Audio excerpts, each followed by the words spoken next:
Good evening there, everybody. What is happening? Hopefully, y'all are having a wonderful day today.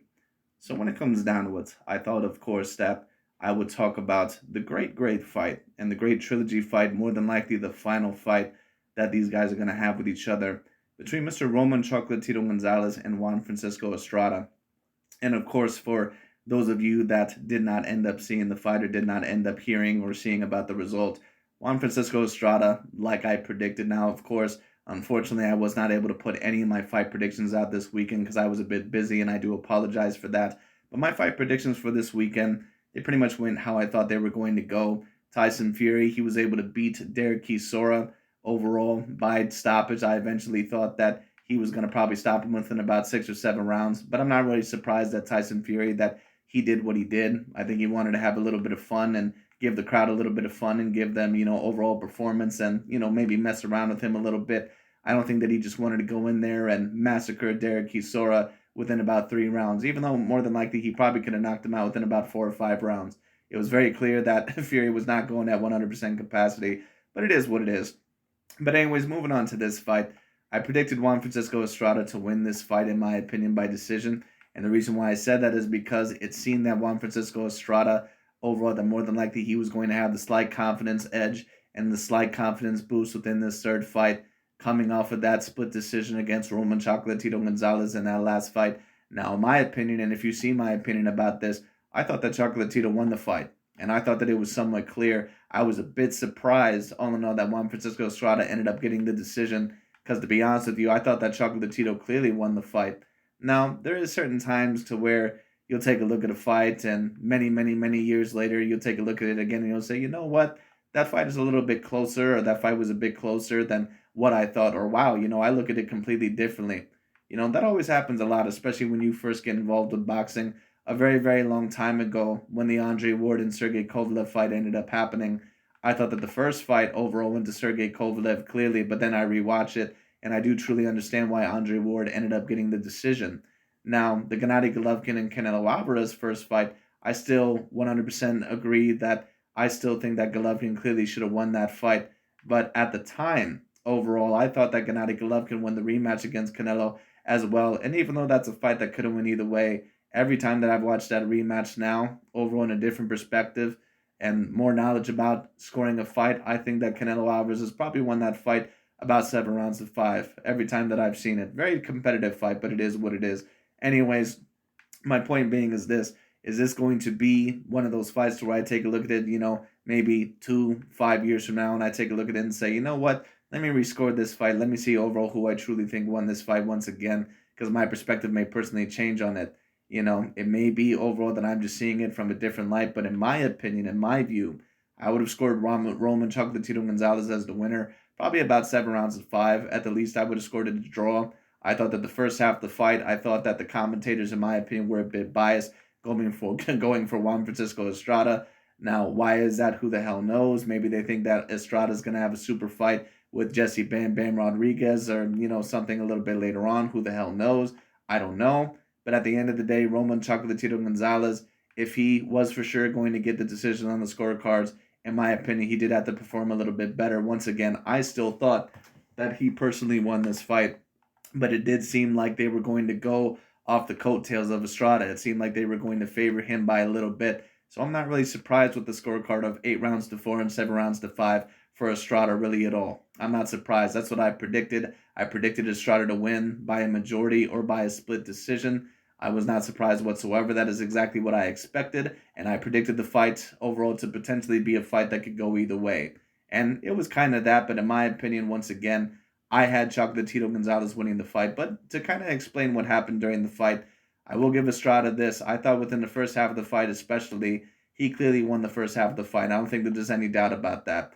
I think overall that when you talk about the first 6 rounds, I think that Estrada, at least in my view, clearly won at least 4 of those 6 rounds. Chocolatito was not starting off very fast, and it seemed to me overall that his cardio, when it came down to it, that it was just not the same. But this also needs to be stated about Roman Chocolatito Gonzalez.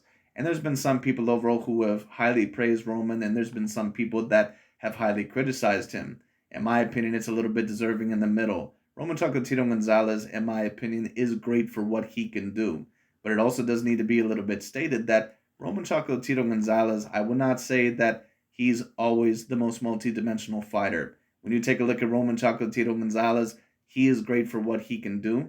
But at the end of the day, he is a little bit of a one-dimensional attacker. It's not necessarily that he's a one-trick pony per se. He has a multitude of punches, but what Roman Chocolatito Gonzalez looks at as adaptations. He doesn't really say overall, okay, what's my plan B? What's my plan C here? What Roman Chocolatito Gonzalez does is that he basically does the same thing. He just basically ups the tempo. And when he was younger, maybe 33, 30 years old, against a lot of fighters, that more than likely probably worked. But when you face fighters all in all and you're on the slight decline in terms of your cardio when it comes down to it, that's not necessarily going to work as often. And we did see Estrada outbox him throughout the first half of the fight. Now, when Roman Chocolatito Gonzalez is mainly overall on the front foot, and when he overall has that stamina and that main plan of attack, Estrada, in my opinion, was losing the fight.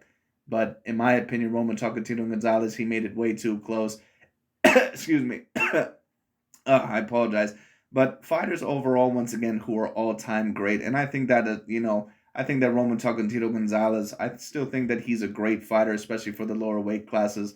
But the all-time great fighters, certain ones like a Floyd Mayweather, like a Manny Pacquiao, like a Roberto Duran, or even Canelo, if I'm going to include him, a Muhammad Ali, they have to somewhat have a plan B, or they have to adapt at least overall to different types of styles. And Roman Chocolatito Gonzalez, overall, with his one style of attacking, when it comes down to it, in my opinion, and the lack of other game plans, it has cost him in the past. It cost him a little bit within this fight, even though, once again, I personally thought that he won the fight. It also cost him against Sarang Bisai, because we've seen overall that when that pace and when that power overall and when the tempo didn't work with Sarang Bisai, he basically said, what do I do now?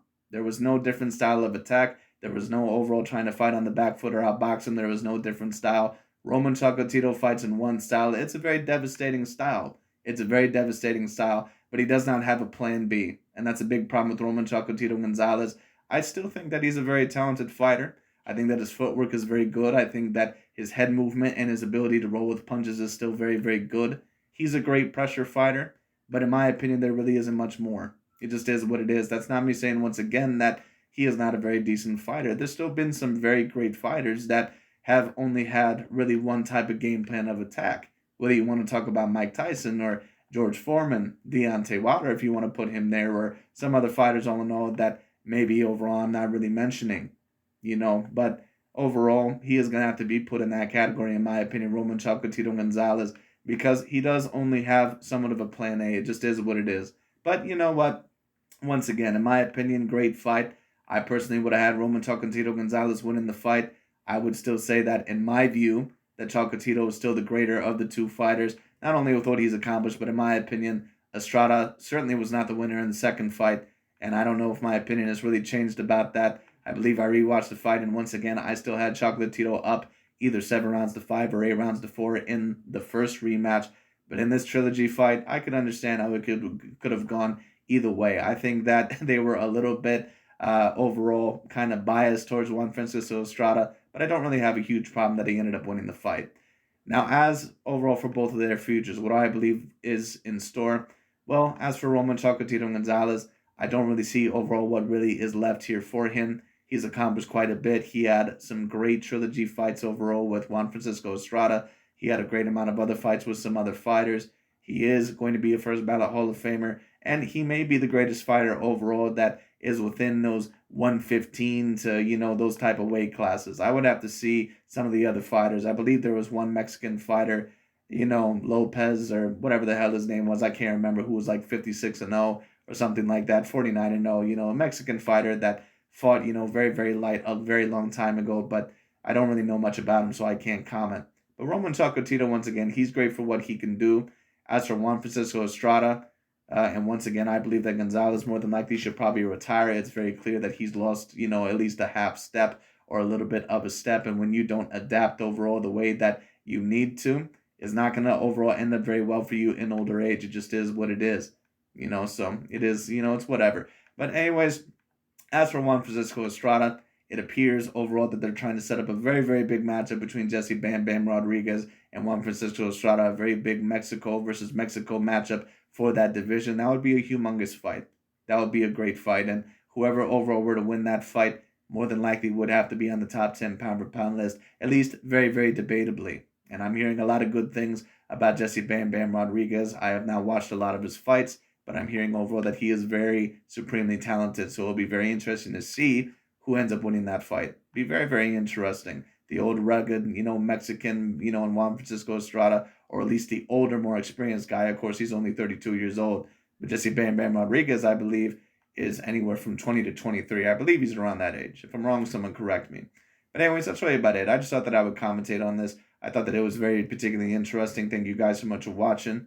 And we'll see what ends up happening with both of their careers. As for Gonzalez, once again, I think that he's pretty much proved everything that he has needed to, at least for the lower weight classes. I think that now it's pretty much time for him to retire, especially now that he's 35 years old, or maybe go off with another win and ride off into the sunset. And as for Juan Francisco Estrada, very clear that Jesse Bam Bam Rodriguez, that is the matchup that they want next. And then after that, hopefully we would get to see a matchup with Naoya Inoue or maybe a Steven Fulton. I have no idea, but we'll see what happens. Anyways, that's really about it for today. Thank you so much for watching, and I'll talk to you all later.